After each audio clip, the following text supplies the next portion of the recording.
Hello, Wire family, and welcome again from Kampala, Uganda. My name is Antonia, and I welcome you dearly to the Wire Collective livestream.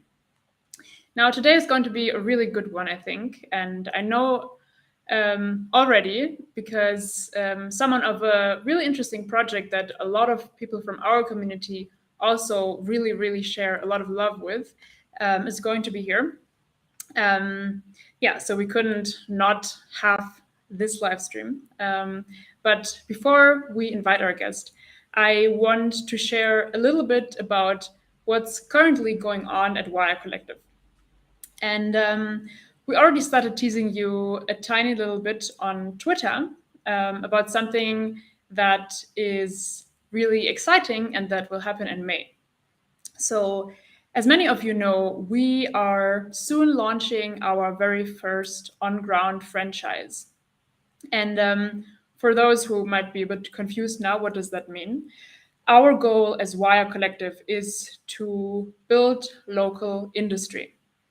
And our goal is also to build hundreds of factories and thousands of stores until 2030 that are all locally owned and fulfilling local demand.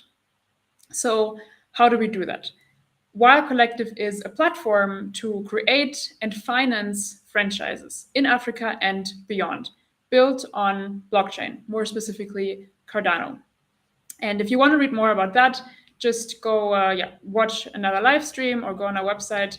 There's plenty of information to find if you are more interested in how Wire Collective actually works. But the very first franchise, Wire Clothing, which is a fashion franchise, a fashion brand, and factories that supply these brands, starting in Uganda. And we're targeting Ugandan consumers, and it's soon going to be launched.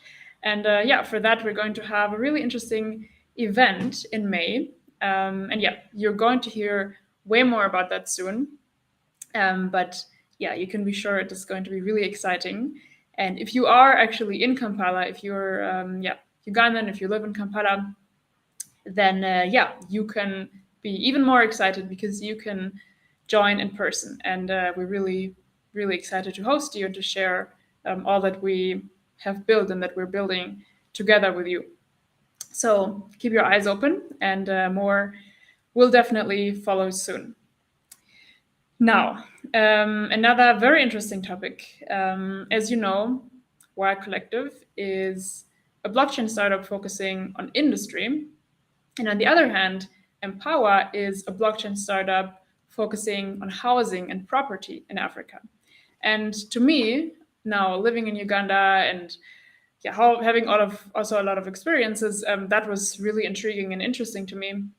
And I really wanted to know more about that. What is really behind that use case? What is there on ground that Empowa is dealing with? And so I would say we can get right into it and welcome our guest. Our guest is Glen Jordan. He's co-founder at Empowa, and I'm really excited to have you. Hello, Glen. How are you doing? Hi, Antonia. Nice to see you. I'm doing great. Thanks. Awesome.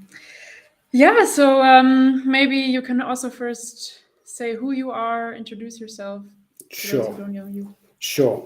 My name's Glen Jordan. I'm the co-founder. I have the privilege of being the co-founder of Empowa.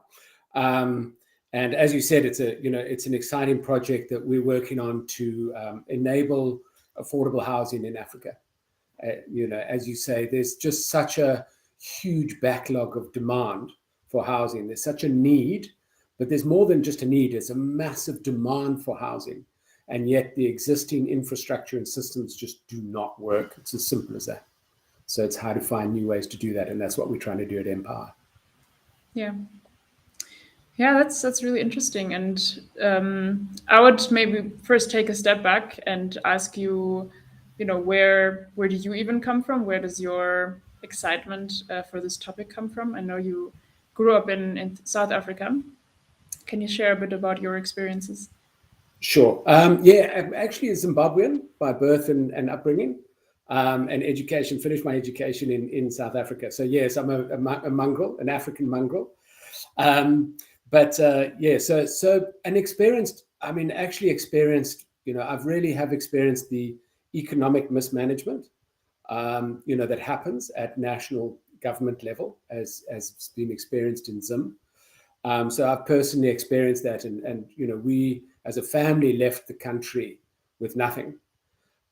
Fortunately, I was privileged enough to be able to get an education, and through that, I was able to to get through it. But so many of my fellow Zimbabweans are not in that privileged position and haven't had that opportunity, and millions of Zimbabweans have suffered because of that. And that's one of the really exciting things that I'm finding around new technologies that really decentralize that. And for me, that's a very exciting part, because having grown up as a Zimbabwean, having lost everything as a family, and then going through that and watching what happened, with my fellow Zimbos after that, you just realize how important this kind of stuff is, and about how we need to enable wealth creation in whatever mechanism is possible.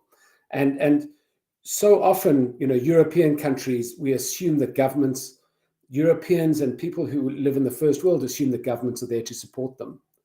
And we know, in the developing world, that that's not the case. So it's how do we survive and thrive without governments, without the support of governments, despite governments, actually, is how do we do that? And really to find tools and mechanisms. For my life passion is to find tools and mechanisms to enable people to do that, so that people don't have to go through what we've been through. Yeah. Wow, that must have given you a lot of background and a lot of understanding, growing up in Zimbabwe, going through all of this. Yeah, absolutely. And to get into how I got involved in this property sector specifically was as a wealth creation tool. And I think that's the realization that property is such an important part for most people of wealth creation. It's a fundamental building block to the creation of wealth. And yet for the vast majority of the world's population, they have no access to it. And therefore are destined not to be able to utilize it, and yet pay to live every month.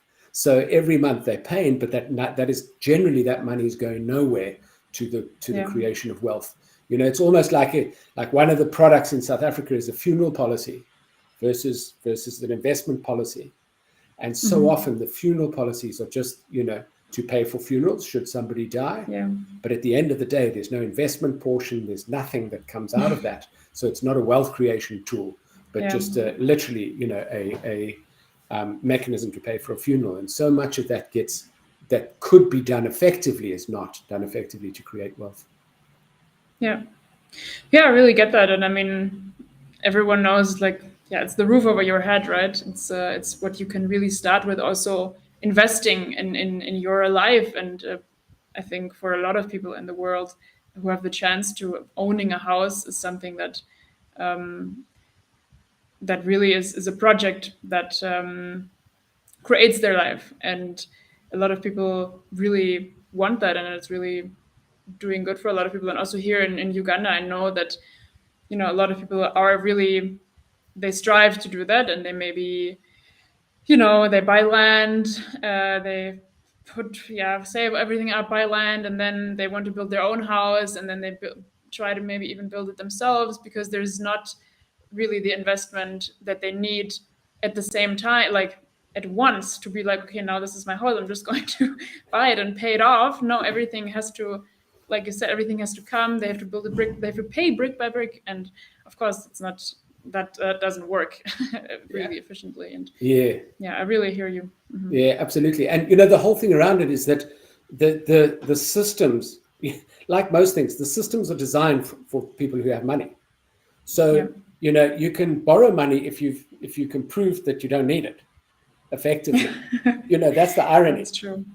So everything's also, it's backward looking. So if you're coming from a place of lack, which is where most of the developing world is coming from, how do you prove you can't get onto the ladder?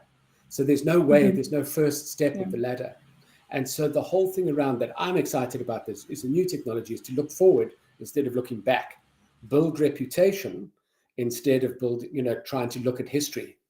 And I think that's the key, sort of one of the key fundamental shifts in mindset that I find very exciting about the new tech and the new approach to dealing with these kinds of issues. Because if you don't have a history, like arriving in a new country, I have no history. So who am I? What have I got? I've got nothing. So how do I get into the system? I can't get into the system. Then take ID. If you don't have ID, how do you get into the system? I don't have history. I can't get into the system. So everything is geared against me getting into the system and getting access to funding that I could build. And we all need funding to build, particularly for housing. Nobody can afford a house, immediately, to build a house, to have a house, to have, unless it's of, just ridiculous quality, which is what we see with the shanties. And, that's what happens. And that's a result of that. Yeah. A lot comes really down to the systems that are built. And I think that, me, for example, growing up in Germany, it's you get into a system and you live in it, and you take so much from it without even knowing it. And also knowing that, if it's not there, you as a person I would never be who I am now if I did not have the system raising me, giving me all of this security and all of this. It's really important that we build them. And I think a lot of it is, of course, against us, but also a lot of it is possible. And a lot of it, and especially technology, I think you're talking about blockchain, that we really have a chance to build these systems. And Sorry, Antonia, I didn't mean to interrupt, but just when you're talking about that, the systems and the complexity of those systems that work, each portion of it works. Each fragment in the system works, which enables the other fragments to work. And the challenge that we've got is that you need the entire system to work in order for one portion to work on the basis that we've built the systems, and that's what doesn't work. So you can't solve all the issues. So much of the developmental work that we're doing is trying to address issues, at a level that we can't address them. We can't address all the issues at the same time. And property is one of those. Just title deeds as an example, to try and address the historical title deed issue is in of itself an absolute, it's a project that will take hundreds of years and costs trillions of dollars, and it's not going to work. So then what's the alternative? And that's our challenge. Is how do we create an alternative, knowing that now, and built on that platform that hasn't worked? Because so often we try and now impose, okay, well, we need a title deed system in order to be able to get a mortgage, in order to have a legal system that can enforce that mortgage, and none of that works. So then the entire system falls flat. And so that's the key part around how to address that, and how can we address pieces of that system to build it, as opposed to trying to address the entire system and step back hundreds of years that have evolved of systems that do work in environments, in particular environments, but we know they don't work for the vast majority of the world. Yeah, I really get that. And I think that what we as Wire Collective see our solution, I think, is also, it tries to address this complexity and tries to kind of make it simple. But in the end, we have to also come from different angles, because there's not just one thing missing. There's maybe 2 or 3, 4, 5 things missing. And what we also realize is that what it boils down to is that every single one in the system is then dealing on their personal level with all of these issues. For example, as like, if you want to build a company, like that's what we're about. If we want to build an industry company, there's so much you have to work on, and everyone is doing that work on their own and multiplying it, because it's just not there for everyone. It's an issue. Yeah, absolutely. But on the other hand, I also believe that it leaves us with so much opportunity. I don't like to only talk about the bad sides. I always say that, the systems that are there in developed countries in Europe or whatever, they're also not perfect, right? I mean, they have been built they're now very robust, but they're also not really able to change in a very fast changing world. So we do really have have a chance to create something much more flexible and much more sustainable, and something that our modern world kind of needs. And I do think that African countries really we have an opportunity, and yeah. I absolutely agree with you, and we use always the example of the mobile phone as an example of that, because if you looked before the advent of mobility, we would have looked and said, how do we ever catch up? And it would have seemed impossible. And yet in Africa now, it's actually ahead from a mobility and a wireless perspective, because we missed the wire, the whole wired sort of phase, if you like. And so it's exactly the same. It's like now we actually are getting to that stage where we can actually leapfrog and change and create more flexible and more opportunity. And as you say, I think it's really exciting, because where there are systems in place and vested interests and players, it's very difficult to get in, to turn that ship around, to make change. Whereas where it doesn't exist, there's huge and significant opportunity in getting in and creating markets and developing markets that are pent up and waiting and exciting, but are all lurking there, that we just need to find ways of tapping into, because it's not as if people aren't thriving, surviving and thriving. And so how do we enable that and support that and enable it to build from the bottom up? And I think that's the really exciting part of new tech and decentralization and new approaches, and where there isn't existing infrastructure, that it creates, as you say, significant opportunity, which is really exciting. Yeah, absolutely. So I'm really interested in the housing sector. Can you give an overview of that in the property and housing sector? Like, where are kind of these challenges that you see and that you've experienced over the years, that might be an issue, but also an opportunity on the other hand? Yeah, I think, the thing with housing is that, as you say, I mean, you travel to any African city or any developing world city, and you see this, you'll see vast areas of shanties. And I think one of the sort of immediate assumptions is that's due to poverty. And in reality, it's not. It's really due to exactly what we've just been talking about. It's the structural systems that just don't work. So that prevents investment. But in fact, it's incredibly expensive to live like that. And as if you don't have access to running water, you pay more for water, not less. If you pay. And so the research when we started was in a shanty town, and South Africa is a lovely when I say lovely, wrong word. It's a good microcosm, because we have the developed and the developing sectors within one space. And so you can see literally 300 meters apart, you can see the impact of that. And so on the one side, where the structural systems work and have historically worked, which is the old white areas and the apartheid structure, that works. And outside of that, in the old township environment, where the title deeds were too costly for the average person, so title deeds went for a ball, and things started becoming more and more informal. The cost to live informally was between 4 and 11 times more per square meter than in the formal. So you could rent an apartment in the center of Cape Town that was cheaper per square meter than it was to rent land on which you built your own shack in Cape Town. So, and that's for when people really, when you start to understand that, you have to say, there's a massive opportunity to build infrastructure then, to build housing. That's a market opportunity, a business opportunity, not a charity opportunity, a business opportunity whereby we can create such a difference. And that's the part that is exciting, because it is sustainable. It's a business opportunity, but how? And that's the challenge. How do we overcome those structural issues? And just as we were talking about, if you've got a title deed, if you don't have a title deed system, and then you don't have a legal system to enforce that title deed system, you're certainly not going to have a funding mechanism to be able to get funding into that.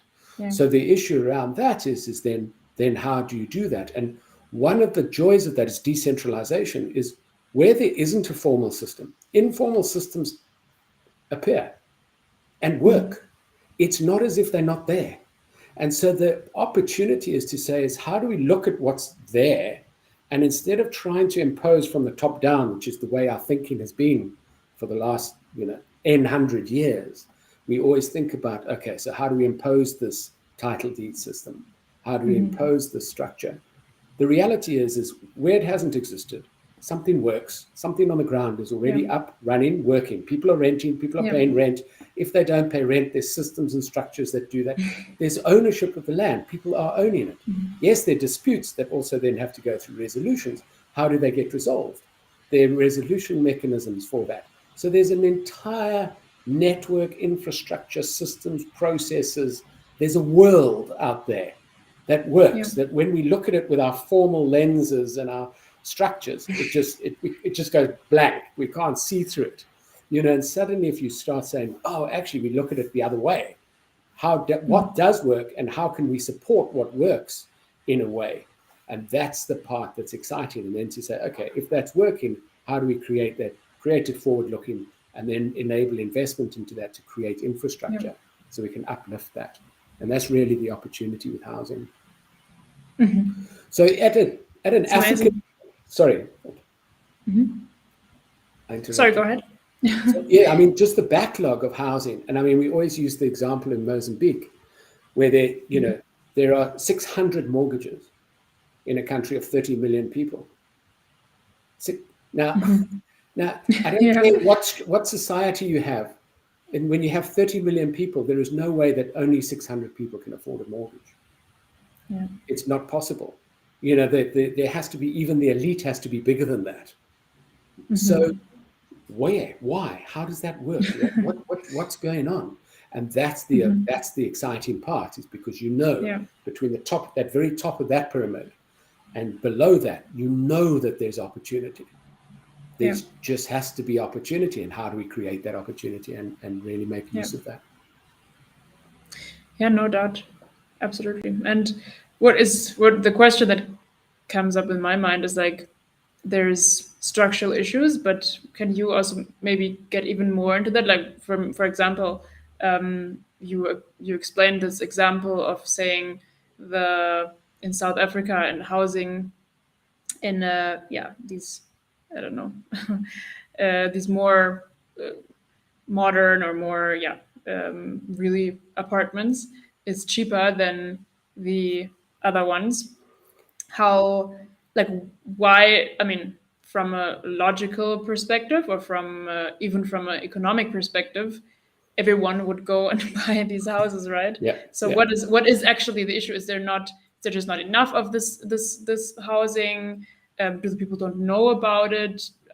What is the real issue then? It's really around rules and structures. So it's per square meter that I'm referring to. So obviously, that the apartment is, in the center of town is expensive because it has certain limits and requirements, which have been lessened in the other environments or not applied. So therefore, but the demand is still there. So the objective really is to say, if you're paying more for just land to rent than you are for infrastructure, or what we're saying is that it just shows you that you can build infrastructure and still make a return. That's really the issue. But what prevents us from building that infrastructure? And it is all of those issues that we've been speaking about. It's the structural issues that prevent that. So it's the invisibility of it. People don't see that informal market. So the formal systems don't see that informality. That's the key part around it. So how do we take that informality and support it and grow it in order to formalize it? And instead of doing that top down, we do that bottom up. And that's the decentralized kind of approach, which says, okay, you've got people on the ground who are doing stuff. How do we support them in terms of building, supporting them to build? How do we do a lease to own instead of a mortgage? Because if you're paying rent, you're paying rent. So, again, the vast majority of people have informal sources of income. They can't prove it. But if you rent a place, you know how much you can afford. You don't generally rent a place if you can't afford it, no matter what society you live in. Because when you rent it and you can't afford it, you're going to get kicked out of your apartment or your place of living or whatever. And that by definition, is a hassle. So nobody comes along and goes, oh, I'm going to rent this place when I can't afford. Not nobody. Very few people are going to do that on that kind of basis. Yeah. So again, for the vast majority of systems, you can find mechanisms where lease to own, as opposed to a mortgage, start to pay that forward and start to build that kind of, you start to build reputation as you go, as opposed to looking for history. And then we can take into account informal incomes. So you, by definition, you're proving informal incomes because people are surviving, paying rent and doing it, which they're doing anyway. That's how they're living. That's how they're surviving. It's just finding a mechanism to record that and support that, so that we've got that, so that we can say, fantastic, let's go and put that infrastructure. And at the end of the day, give them the asset that they've been paying for all of this time. Yeah. That makes a lot of sense to me. I think, it would also make sense in the experiences that I've had here. And in the end, as you said, it boils down to kind of the systems, and there is this kind of two parts. It's the huge, the bigger part that is mainly informal, and then this very elite, or not even elite, but like this structured part, but that has just structures that don't work for the rest. So it's just, a lot of banks and all of this. So now I know that you knowing all of these issues and you having so much experience, that is of course how Empowa was started or inspired. So can you share a bit more about Empowa? How did you even get the idea? How did Empowa come together, and also what is Empowa all about? Yeah, sure. So I was running a fintech in Cape Town for Zimbabweans, because again, one of the rules for Zimbabweans when the Zim economy collapsed, about 4.5 million Zimbabweans poured into South Africa.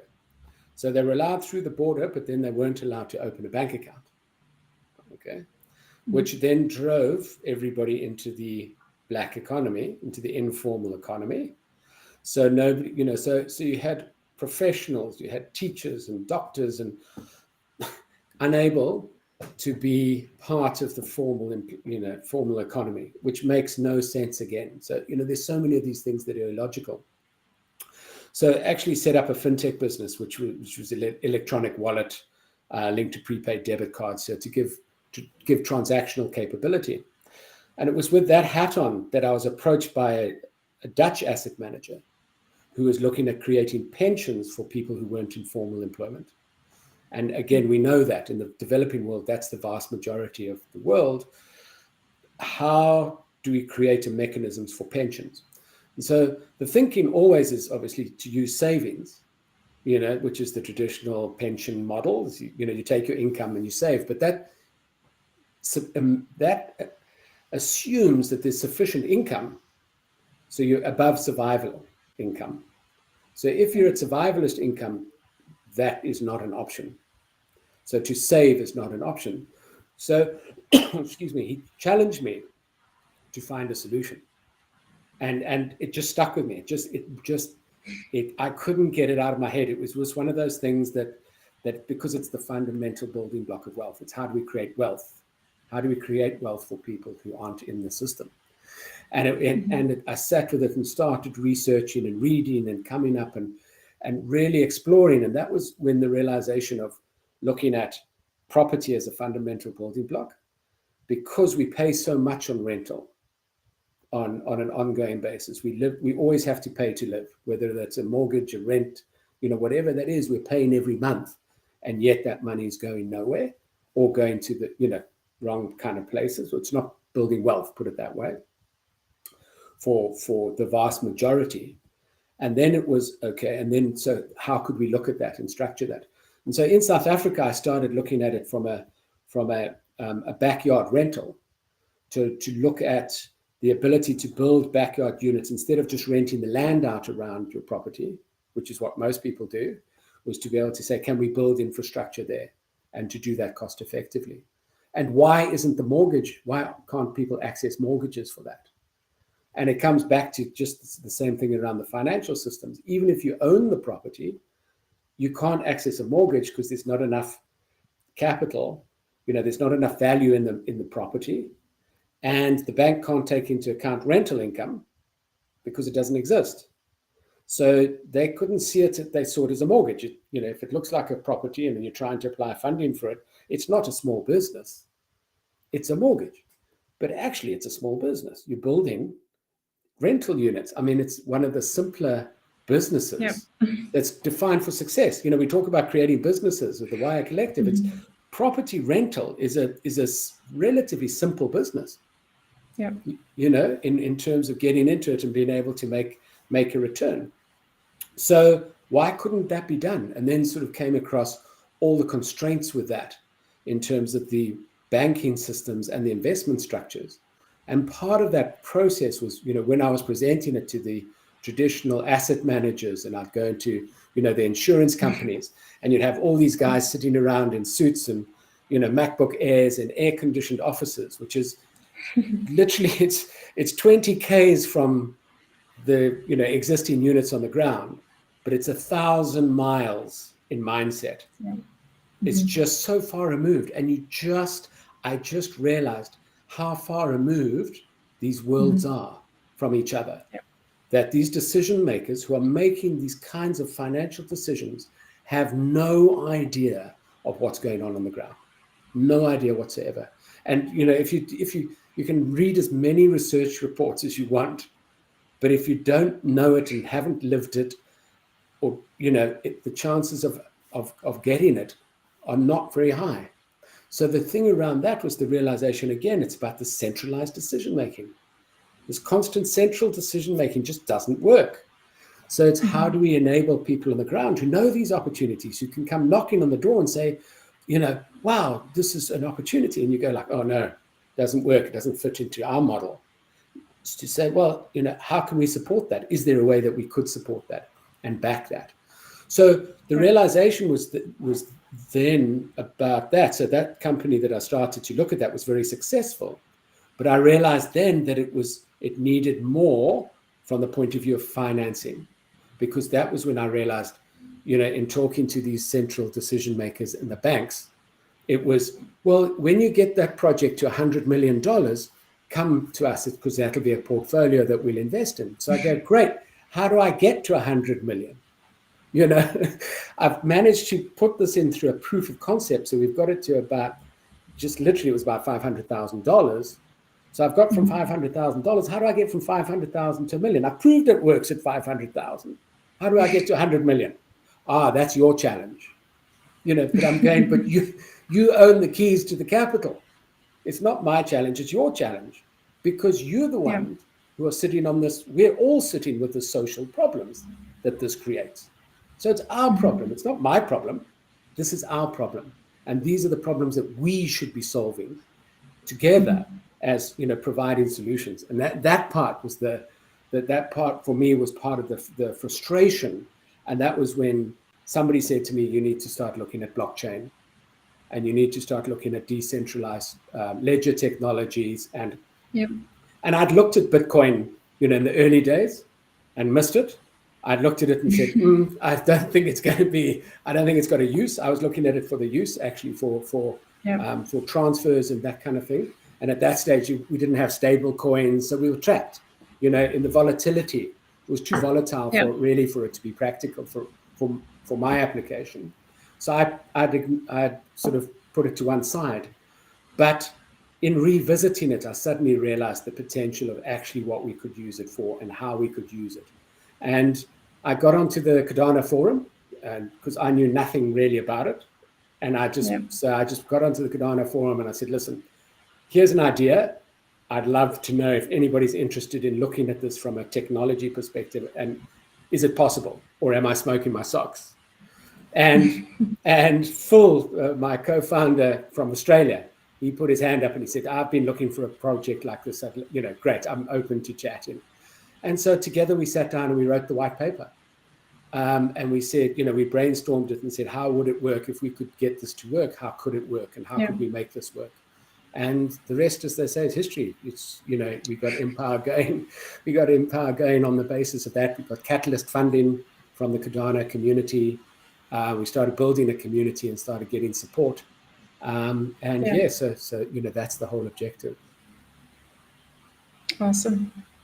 It's a really cool story. I think for me also, I'm also not on the technology part. I understand it. I also find it very interesting. But for me, I also come from working here, trying to build this industries, and then also learning that how much, especially in African countries, how much blockchain and Cardano can actually do and really change the whole game, really. So that really resonates with me. So can you explain maybe in just very shortly how does Empowa really work for those who don't know about it? Yeah, so effectively what we're seeking to do is we're the platform and we're seeking to link funding, so where there is money. And so the whole thing around it is two things. People generally people love property as an investment, but they don't like property in the developing world. And they don't like it in the developing world for two reasons. Excuse me. One is the currency risk. So, obviously, because the countries tend to be mismanaged, the currency is always in decline relative to hard currency. And the other is political risk. So, when you've got long-term investments into countries with political risk and currency risk, that's why people want 30% return, which immediately puts it makes the cost unaffordable. So our whole objective was to find a way to try and drive as much value as we could in hard currency without extracting it from people in the local currency, but to find a mechanism that we do that. And I think that's one of the very exciting things around, and that was when I started to get really excited about, distributed ledgers and cryptocurrencies, was the realization that we're creating ecosystems of value as opposed to countries. And we're so used to thinking of the country as the creator of the currency of value. We're so used to that way of thinking that to when we break that way of thinking and you suddenly go, well, if we can get an ecosystem of housing with its own currency, and you're investing into that currency, not the local currency, what would that mean? So we've got the attribute of the currency and the management of that. So the management of the platform starts to become a mechanism by which we can create return for the investor, not just the management of the housing. So we start to de-link this. I've got hard currency, I'm putting it into emerging market currency, and then I just got to extract it. So we can create that to de-link those. And that's when it started getting exciting. So the platform is really to find ways to find capital where there is money to be invested and to provide returns from investing into that. Because as we're saying, we know there are returns to be made. It's just how do we manage that and how do we get those flows? And again, one of the major issues is as soon as you've got an emerging market project, you then have to have first world consultants who come in to look at that, to make sure that everything's, that all the boxes are ticked and everything's done, which again adds huge costs to these projects, which again makes all of these projects unaffordable, which makes the housing unaffordable, etc. So it really is to find ways. So our whole thing is to find ways of creating, to make it attractive we call it above the line because it's where there is capital, and deploying it where it needs to be deployed into housing in a way that enables the funds to flow back and forth cost effectively.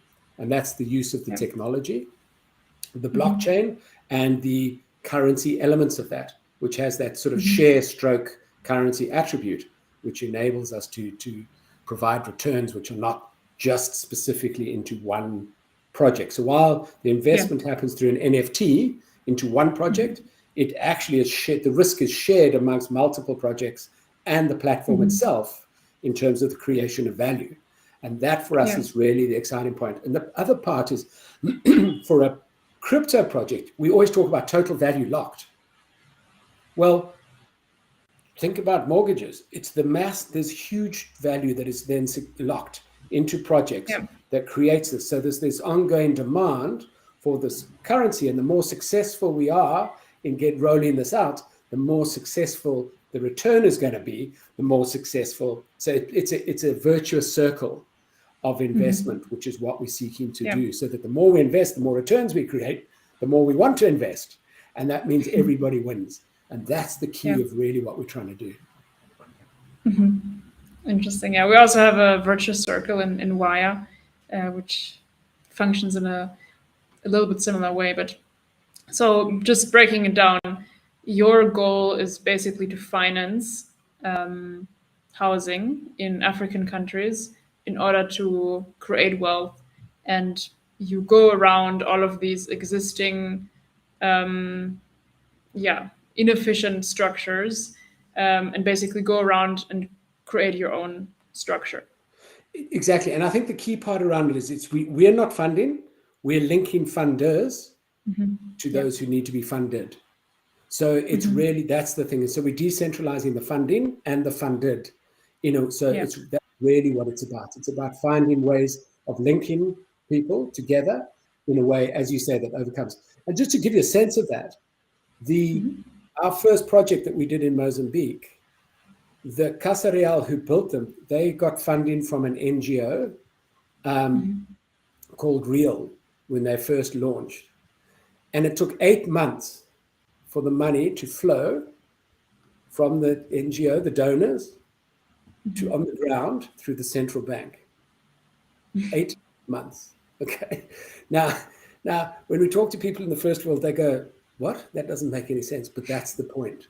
This is the point. As soon as you're going into centralized structures, this is what happens, is you get all these kinds of delays and all these kinds of things because somebody has power and has mechanisms which we can control and manage things. And so the whole thing around that is how do we try and get it so that the funds flow exactly as you say, from where there is funding to where it's needed and back again in the most efficient way with decentralized manner, so that it's visible, it's auditable, it's traceable, but it's not at the discretion of some administrative individual somewhere. To give you an example, I did some work in Nigeria, and I got a call from the bank clerk to ask me if I wanted to be in the fast lane or the slow lane for my payment for the foreign currency through the central bank.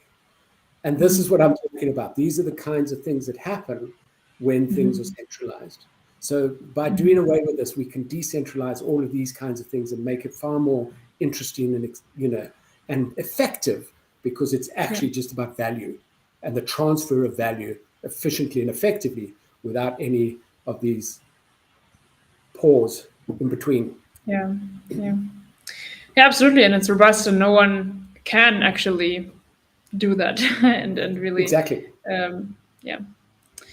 Really, really amazing. I think we're now about 45 minutes in. So for anyone who's watching it right now who has been having any questions to Glen about Empowa, about anything that we talked about, or also anything random, you can ask questions in the comments. Ideally YouTube or LinkedIn comments. You can ask it and we will answer it. So just shoot your question, and I think we'll be happy to answer it. Antonia, I see that question here about Empowa fund or finance. Yes. I think it's so. Yeah, thanks. I think the answer to that question is: does Empowa fund it directly? No, but what we do is support the fundraising on projects. So as I outlined, our objective is to link funders to decentralized funders to projects on the ground where funding is required. And our whole objective is, by the end of the day, we don't want to be the decision makers either. We don't want to be an individual, an individual unit being a constraint to that. So the whole thing around that is we want to give that intelligence to the edges. So right now, we've started by utilizing NFTs and selling NFTs to raise the funding for that on particular projects. So I think that's so the answer is we don't fund directly, but we certainly are the platform that links funders to those projects needing funding. I hope that answers the question. I think it does. Now, there's a couple of questions from Michael. You've already reached out to us in the Discord. So, how do you plan on scaling the physical workforce to be able to sustain the massive need? Is Casa Real enough? Yeah. So let's answer the second question first. Is Casa Real enough? No, not even close.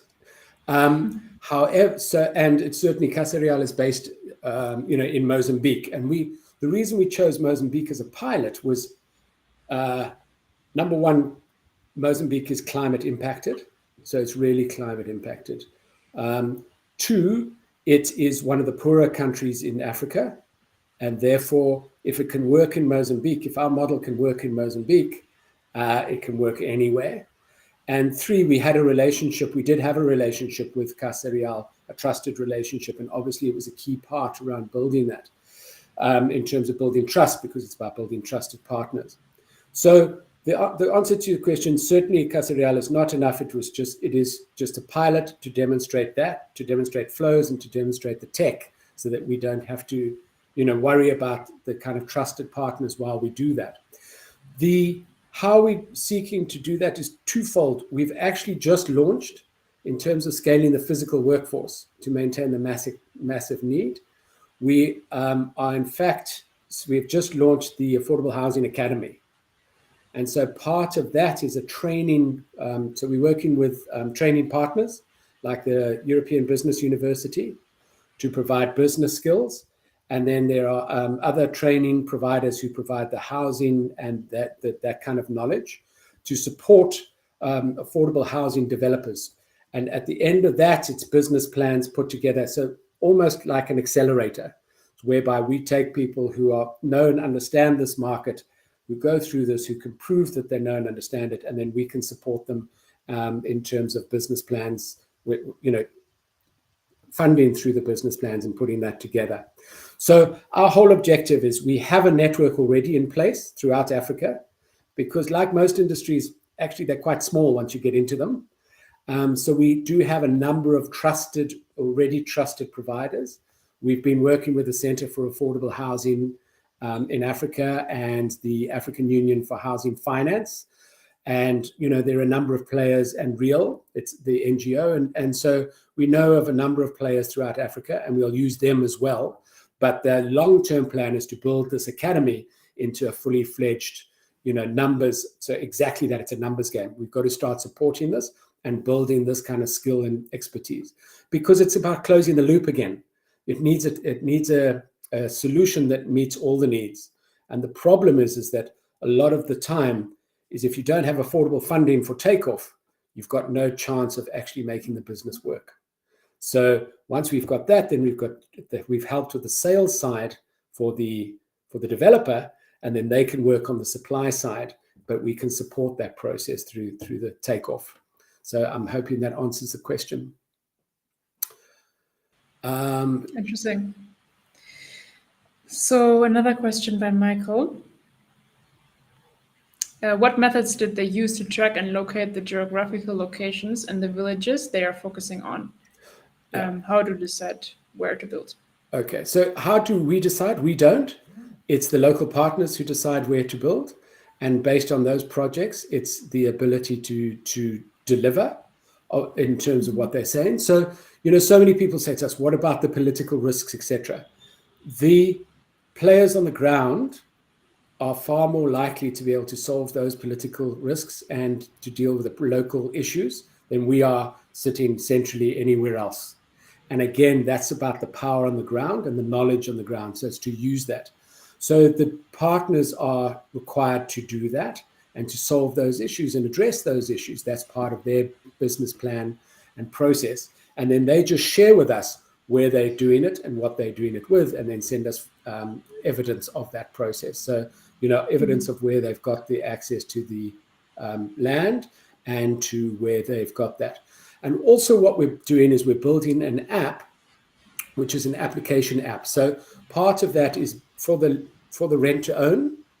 We're building an application process so that we can measure, and that the projects will be able to measure the market and the desire for that kind of market in that area before the project in fact takes place. So it's part about closing the loop and reducing the risk and helping the people on the ground. So it's helping the developer market, it's helping him build the market, him or her build the market, but it also helps in terms of decision making and assistance in terms of knowing, what kind of size to do and whether there actually is a market. So I hope that answers that question.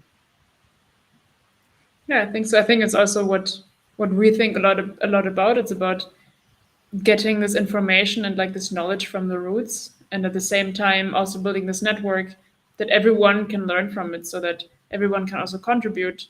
Now, for example, you're building this app. I'm sure you're also taking the knowledge from everyone on ground to even do that. Absolutely. Yeah. It's very much. So very before much before we continue with Michael's other questions, there is also one question from Sheik. Does the platform ensure repayment?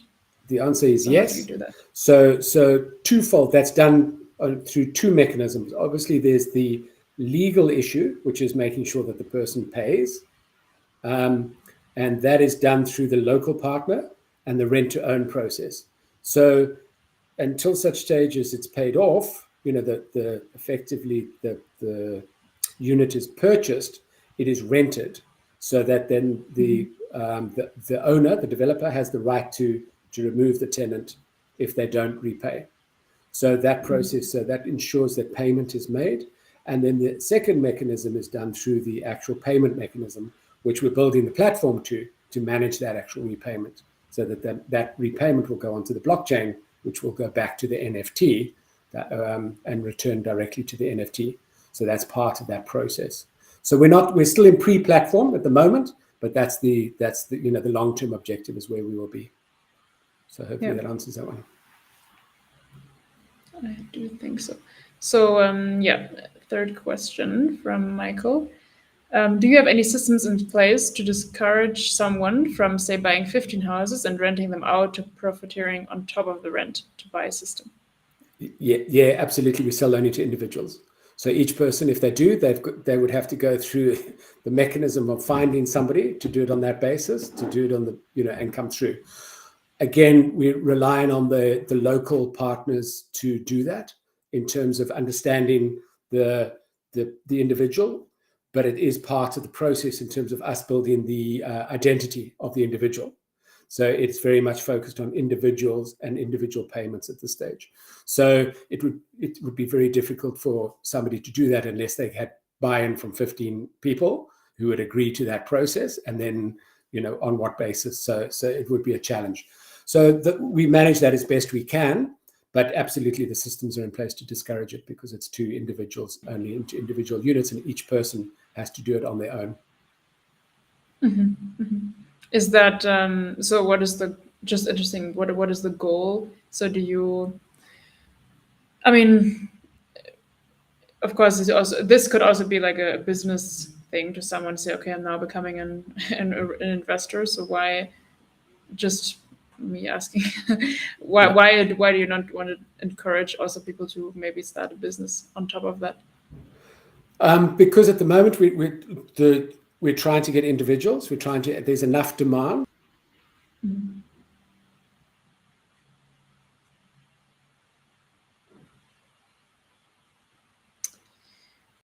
All right. I think Glen's connection is lacking a little bit. Let's hope he comes back soon.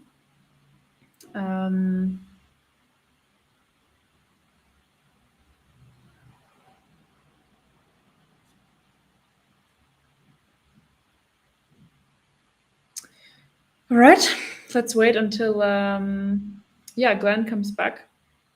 I do think that it's really interesting what Glen talked about. A lot of the issues that Glen saw, I also saw, and here he's back. Hi, Glen. You left us for a moment. Sorry, we can't hear you. Is your microphone might be off?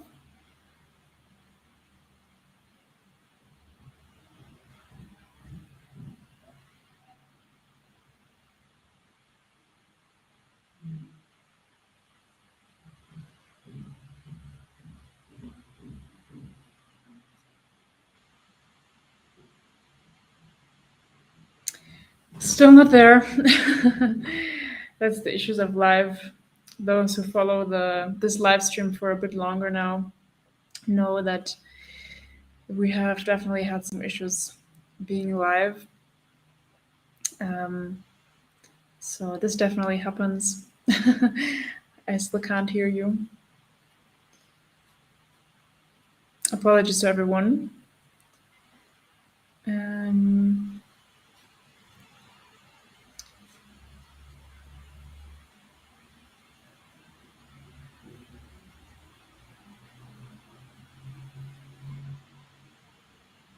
All right. So there's yeah, Michael says that waiting for World Mobile to sort things out. All right, Glenn, you said you leave, you come back. All right. Okay, I think that it will definitely be worth waiting for him because there's still a couple of questions still in the loop. So if you're still interested in hearing that, then please just stay on. Otherwise, yeah. Can you? Okay, now I think it works. Works perfect. Thank you everyone for staying, waiting for Glenn to come back. Yeah. Sorry. So okay, great. So yeah, you're talking about the owning 15 houses. To be honest, right now, if and when those projects come on board, we may look at it. But the objective right now is at the individual level, and the systems are designed for that. If we're looking at social housing and social housing institutes, that might change because rental is a market that people do still want, but it'll be on a social housing rental basis, not on a making money from. We don't want people profiteering out of this system initially. Obviously we support business, but not profiteering. I think that's a key part. So it's more about, as you said, wealth creation for the individuals. Exactly. Understood.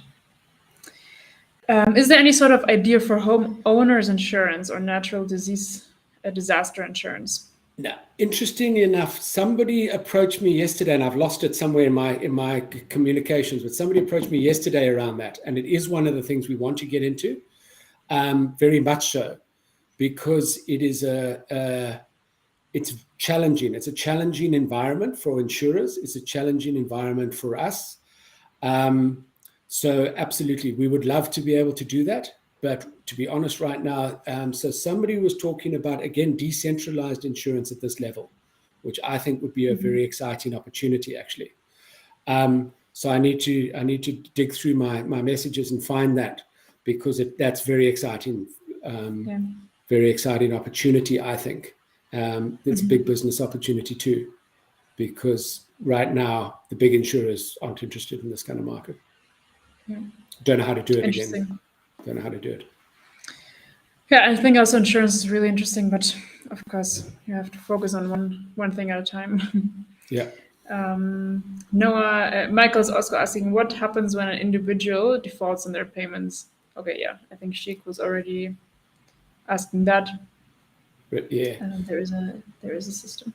Absolutely, there's very much a system, and again, the objective is about fairness. So you've got to balance the people just coming on board who there's costs associated with it, with defaulting people, but also some people run into trouble when they've been there, and are we going to kick them out after 9 years when they and they've just got 1 year of payment to make, and now they can't pay? Do we kick them out and say, you lose all of that? And obviously not. So what's the balance in that, in terms of the owner who's managed it plus the developer who's managed the business during that time, and the owner who's paid that off, and to work out that fairness, and that's the objective. So it's about fairness for both parties. Makes sense. Now, Sheik is asking, are there any emphasis for alternative construction technologies rather than traditional methods, like Yeah, absolutely, and I think that is a fundamental and key part that we haven't even addressed in this discussion. It's a very important question because, yes, there are, for two major reasons. One is environmental, which is huge and obviously needs to be addressed, because if we build 50 million homes, which is our objective in Africa, you can imagine if we build them in concrete, what that's going to do to the planet. So we have to find ways, improved ways and improved environmental technologies. That's the one aspect. And the other aspect is also circularity. Circularity, not just from an environmental perspective, but from a land ownership perspective.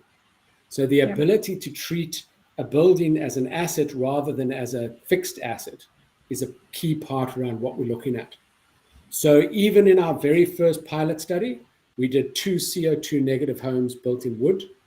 The response has not been terribly positive because, again, we've spent hundreds of years telling people that the European method of construction with bricks and mortar is the way to go. So now when we come with new environmental technologies that are starting to take off in Europe, they haven't yet got to that aspirational aspect in the African market, which is understandable. And so we've got a journey to go down that way as well. And we know that. We knew that going in, but I think this has proved it. So it's going to be an incremental journey, I think, more than a revolution. It's going to be an evolution because, again, it's about meeting the practical. It's meeting practical realities on the ground and market demand with financing. Otherwise the system falls over. So very much looking at alternative construction technologies rather than traditional. Yeah. It's also what we at Wire Collective really think about a lot. What is the environmental impact that we have? And like for us, we want to build industry. We want to build factories and stores. We want to create better products for Africans. And of course, it's supposed to be much more sustainable because it is local. That's a big part of how we want to make it sustainable. But if you build a huge business and a very factory that puts the chemicals in the river, it's not going to be sustainable either. So it's really, it's important to build these things and to create livelihoods and create wealth. But on the other hand, building more is, from looking at the total world and sustainability perspective, not necessarily a good thing. So it's really, I think Empowa and also Wire Collective really has, is responsible for what we build, and that what we build doesn't make it worse. That we think about it holistically and not just for the perspective. Okay, we want to also create, the exact same wealth that we have maybe in Europe and created in. That's not the goal. And through the destruction of the world, it's not going to help. Exactly. And that's what I also say, like the systems that have been built in Europe and the US and also Asia, they're not gold. They're not the holy grail. They're not perfect. So we actually have the chance to build new ones. And that also, I think, coming also from the sustainability perspective. Yeah. So just to give you some of that, we actually are, the next project we're working on is actually hemp. So we're looking at building with hemp. Oh, interesting. Which is also a very interesting technology, as well as from an environmental perspective, particularly in Southern Africa, Mozambique. It could be another entire industry and stimulate a whole eco industry on its own, which is really interesting. Mm-hmm. All right, we have one more question. I think after that, the time is up. But Michael's asking, what is the biggest challenge in Empowa and experiencing currently? Experiencing currently. Sorry. Experiencing. I'm assuming. So our biggest challenge really is language, and I know this is going to sound weird, but it's actually around bridging the two worlds, because we're in RealFi, and right now the crypto community know and understand crypto methods and methodologies, and the real world understands theirs, and we're trying to bridge the two. I'm trying to find language whereby we can do that without dropping into jargon and losing people. And so that's our biggest challenge is how do we bring both worlds together in a way where we can start to build trust that enables all of this kind of stuff to happen. Because, that really is the challenge. As I say, the crypto guys, it's fantastic. It's DeFi. It's, and you go, oh, it's not quite DeFi. It's real fi, there's a real asset behind it. And so therefore it's not to the moon. This is not a project where you're going to make, fantastic returns over and above that, because that means we'd be exploiting somebody. That's not the objective. Our objective here is to build a solid business that enables people to make money at all sides, on all sides of the equation, in such a way that it's built without being exploitative. And so from that perspective, it's a slow burn. And our objective is to find languages that enable that to happen in a sustainable way that just goes, but actually we're creating significant value here in a way that hasn't been done before. And I think if we do this right, we know, it's a $17 trillion market. So it's not insignificant. It's a massive, massive market, but we've got to get the language right and get the people to understand that and to build the trust as we go. That's probably our biggest challenge at the moment. Yeah, I can also agree that. One last question, connected also to the one before. What is the biggest block that could stop Empowa? Sure.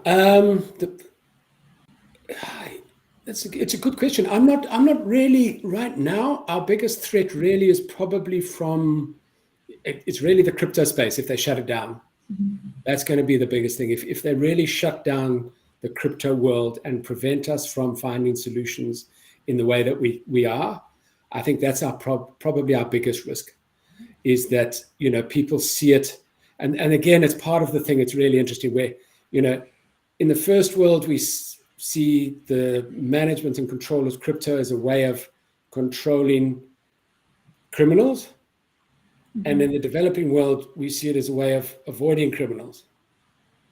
And it's a way that the average person can avoid criminals. And that's our biggest challenge, is that the first world doesn't win out and make it visible so that we go back into the same systems and processes that have been proved not to work to date. And I think that's probably our biggest blockage that could really, cause us problems. Well, I think no one knows that. So, yeah, exactly. No, absolutely.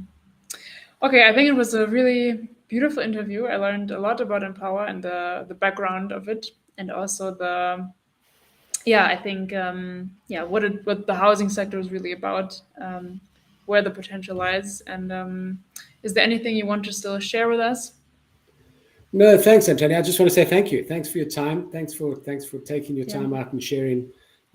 As you can probably hear, I'm extremely excited about this and passionate about this work. I have the best job in the whole world. I really do. It's fantastic to get up in the morning and motivate myself. It's not a problem at all. It really it's fantastic, and and I meet incredible people such as yourself who are really vested in changing the status quo. And we can't continue with the way we have done. It doesn't work for the vast majority of the population. It's that simple. And unless we do go out there and find ways to do it differently, we're going to just repeat the same mistakes. We just can't afford to do that at a global level, at an individual level, and for the vast majority of people, it just can't continue. So that's the part that really excites me, being part of this change. So thanks. Thank you for your time. Much appreciated. I have nothing to add. Thank you so much. Thank you everyone for watching, asking questions. It was really awesome having you. And I see you next week. Bye, everyone. Thanks a lot. Bye-bye. Bye.